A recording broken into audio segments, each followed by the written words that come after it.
good people. Hope you guys are doing great and doing fine. Thank you so much for the love that you show unto me through my videos. Those who like, those who share, those who comment, you guys mean a lot to me. Thank you so much. I cannot appreciate you enough, but you guys, you mean a lot, and thank you so much. Welcome to this channel. Those who are new, please welcome to this channel. Feel free to comment, feel free to share, feel free to drop your comment, either negative or positive. Just feel free to comment and say something. And don't forget to share, like, comment, and things like that. Those who are old, welcome back to my channel. Family members, people from all over the world, love from Brazil, love from Argentina, love from US, love from all over the world. I've got so many friends who have just made this small family from all over the world. You guys mean a lot.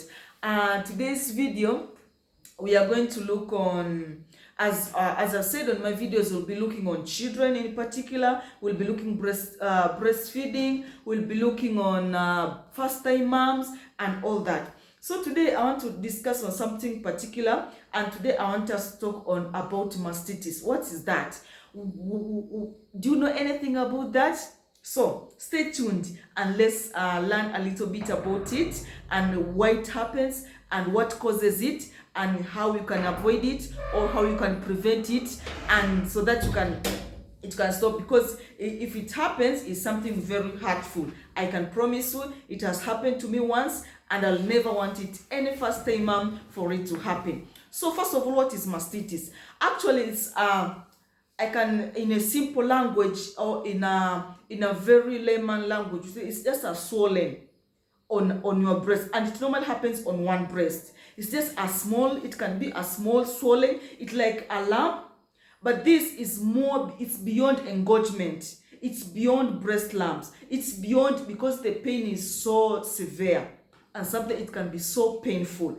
You cannot even press your breast, because it's so it can even lead to fever, it can lead to headache, it can lead to flu, because it's, according to my experience, it's something really painful. It's beyond engorgement, because I experienced both. I had engorgements, I had mastitis. So what you can do, first of all, what causes mastitis? The only cause of mastitis is the left out breast milk. Because you know, when you're breastfeeding, you're supposed to make sure that your breast is empty at one feed. So each feed, when you're breastfeeding, make sure that you breastfeed completely before turning to the other breast. So that small amount of milk that is left, which has not come out, those that's the main cause of mastitis. So make sure that when you're breastfeeding, make sure you empty all the breast. If you don't empty your breast, that means you're going to create something else, because engorgements, those are just like, they can be lumps if you have not emptied your breast completely, but they are not so painful. Like I said, though they are painful, but the pain, I cannot explain. I cannot match between engorgements and mastitis. I feel like mastitis is beyond. I experienced it and it was so painful. And actually, when you are treating mastitis, because at that first stage, when it is not beyond, because if it's too much, that means sometimes you have to go for surgery, because it's like a collective pass. You know, that milk, it collects itself and it makes something else. It collects itself and it creates something else. It becomes an infection. So find that infection, if it's not treated, it can lead to surgery. It can lead to something very, even sometimes, though the cases are very rare, they say that to some extent it can lead to breast cancer, but the case is very rare. But if you keep it stays there for longer without treatment, it can cause something else. So please, before you reach to that extent, before reaching to that having mastitis or having engagements, why can't we treat early enough? Because treatment is better than prevention is better than cure. So why can't we prevent it before it happens? So what we are going to do now, I'm going to just try to explain what we are going to do to avoid mastitis, to avoid engagements, or to avoid all those kind of things. So the one and foremost thing that you're supposed to do, or you must do while you're breastfeeding, as I've said earlier on, make sure that you empty your breast completely.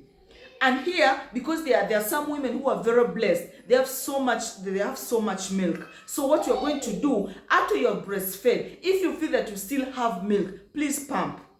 You can either do manually expression, or you can pump electrically. You can use electrical pump, or you can do it manually. You can do it either ways, but just don't wait until you start feeling those heavy laps. And also you can keep examining yourself. If you're breastfed and you feel like there's something that you're not understanding, or you feel that there are some heavy things that you're not understanding, then you just let them go immediately. Also, the other thing is, when you are breastfeeding, make sure that you don't stay with your bra for so long, because once you stay with your bra for so long, that means your breast accumulates. There is no freeless, there is no free outlet, because you have tightened your breast for so long. So even if maybe you are at work or you have gone somewhere, please have that time of expression. You can have some time and express. You can even just squeeze the milk out. If your baby is not breastfed, then you can just squeeze it out, and then it goes out completely. More than for it staying in your breast, so that it will cause some problems later on. So just that's some of the prevention of mastitis, but there's so many other causes that can cause mastitis. And sometimes it can lead to even you don't even feel like breastfeeding, because once the baby is like suckling, you can feel that pain. So, and you find that some mothers, what we do, because the pain is beyond explanation, you're like, I'm going to stop breastfeeding because I cannot handle it anymore. But not knowing that once you stop breastfeeding, you are like increasing the pain. You are increasing the problem on top of a problem. So what we are advised when you are having that problem, please continue breastfeeding. And on breastfeeding, you can either pump, you can either express, you can either do it manually, you can do it the way you want it to do, so that you can avoid it. But on engagements, if it's just an engagement, you can just massage your breast with using a piece of warm cloth. We're going to do that in my other videos. Just stay tuned.